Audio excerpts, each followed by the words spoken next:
के इस छोटे मगर बहुत महत्वपूर्ण कार्यक्रम में मेरे साथ मंच पर उपस्थित मेरे साथी मंत्री श्रीमान कृष्णपाल जी, श्री गणेश जोशी, उत्तराखंड के कृषि और ग्रामीण विकास और सैनिक कल्याण मंत्री जी, डॉक्टर आशीष कुमार भूतानी, सचिव सहकारिता, और मिनेश शाह जो ऑर्गेनिक कोऑपरेटिव लिमिटेड के अध्यक्ष हैं, सहकारिता विभाग के अलग अलग पदाधिकारीगण और उत्तराखंड से यहां पर आए हुए जैविक खेती के साथ जुड़े हुए सभी किसान भाइयों बहनों को मेरा प्रणाम। आज मेरे लिए एक महत्वपूर्ण कार्यक्रम है, क्योंकि जब से केंद्र के अंदर शासन की धुरा बदली तब से करीब करीब 10 साल के उपरांत समय हुआ। हमारे प्रधानमंत्री नरेंद्र मोदी जी और भारतीय जनता पार्टी दोनों ने एक लक्ष्य रखा था कि इस देश की विशाल कृषि योग्य भूमि को जैविक खेती के लिए तैयार करना। और जब ये लक्ष्य हमारे घोषणा पत्र में तैयार हो रहा था, मैं घोषणा पत्र समिति का मेंबर था, कई लोगों ने मुझसे सवाल पूछा कि ये क्या रखा है भाई, क्यों रखा है।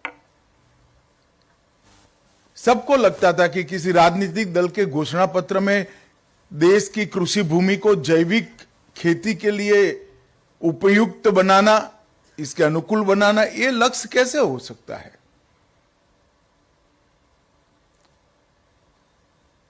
तब वैसे ही चिट चैट थी, कोई इंटरव्यू नहीं था। मैंने कहा था कि राजनीतिक दलों के जो चुनाव घोषणा पत्र होते हैं वो सिर्फ दलों के लिए नहीं होने चाहिए, वो देश के लिए भी होने चाहिए, किसानों के लिए भी होने चाहिए। और आज जैविक खेती का आंदोलन, ऑर्गेनिक खेती का आंदोलन देखते देखते देखते एक महत्वपूर्ण मकाम पर पहुंच चुका है। जैसा बताया गया, दुनिया भर में सबसे ज्यादा ऑर्गेनिक खेती का उपजों का प्रोडक्शन अगर कहीं होता है तो हमारे यहां होता है। जब प्रधानमंत्री जी ने देश के सामने लक्ष्य रखा कि किसानों की आय 2 गुना करेंगे, इसके कई महत्वपूर्ण बिंदु थे जिसके आधार पर किसानों की आय 2 गुना करना। उसमें एक बिंदु जैविक कृषि को बढ़ावा देना भी था, क्योंकि दुनिया भर में जो जागरूकता ऑर्गेनिक फूड के लिए आई है, इसका एक बहुत बड़ा वैश्विक बाजार खड़ा हुआ है। और वो वैश्विक बाजार का दोहन कर कर हम भारत का हिस्सा अगर बढ़ाते हैं इसमें, तो स्वाभाविक रूप से जो मुनाफे वाला व्यापार है जैविक उत्पादों का, उसमें हमारे किसान का हिस्सा बढ़ता है, इसकी आय की बढ़ोतरी होती है। इसका एकमात्र उद्देश्य नहीं है। जैविक खेती के साथ ही हमारे समग्र देश के 140 करोड़ नागरिकों का स्वास्थ्य भी जुड़ा हुआ है। अब ये लगभग सिद्ध हो गया है कि ढेर सारे रोगों का मूल हमारे पेट में जो फर्टिलाइजर के कारण केमिकल जाता है वो बना है।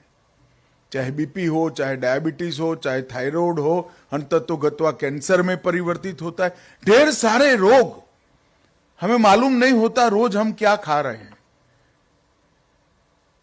इसके अंदर जो केमिकल फर्टिलाइजर की मात्रा बढ़ी है, वो मात्रा हमारे शरीर में रोगों का मूल है। भूमि की गुणवत्ता भी बिगड़ी। पहले सिर्फ भूमि की उर्वरकता कम हुई थी, फिर पंजाब जैसे, हरियाणा जैसे प्रदेश में भूमि सीमेंट जैसी होने लगी है। इसके कारण बाढ़ का खतरा भी बढ़ा है। मेरे खेत में ये 9वां साल है जैविक खेती का प्रयोग करते हैं।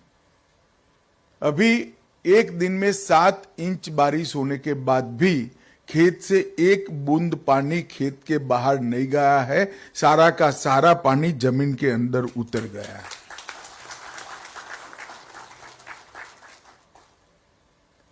तो पानी का भूस्तर भी ऊपर आता है, जल का स्तर ऊपर आता है, पानी का बचाव होता है, उत्पादन बढ़ता है और खाने वाले का स्वास्थ्य भी सुधरता है। ये सब होने के बावजूद भी 2 कारणों से ऑर्गेनिक खेती का बढ़ावा नहीं होता था। एक तो किसान को उसमें ज्यादा रेट नहीं मिलते थे। इसका कारण यह था कि ये उत्पाद जो है वो ऑर्गेनिक है या नहीं, इसका कोई गारंटी नहीं है।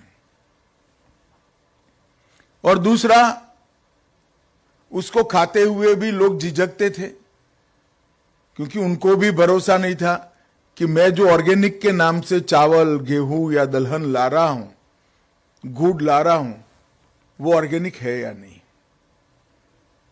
तो ये 2 गैप रह गए थे।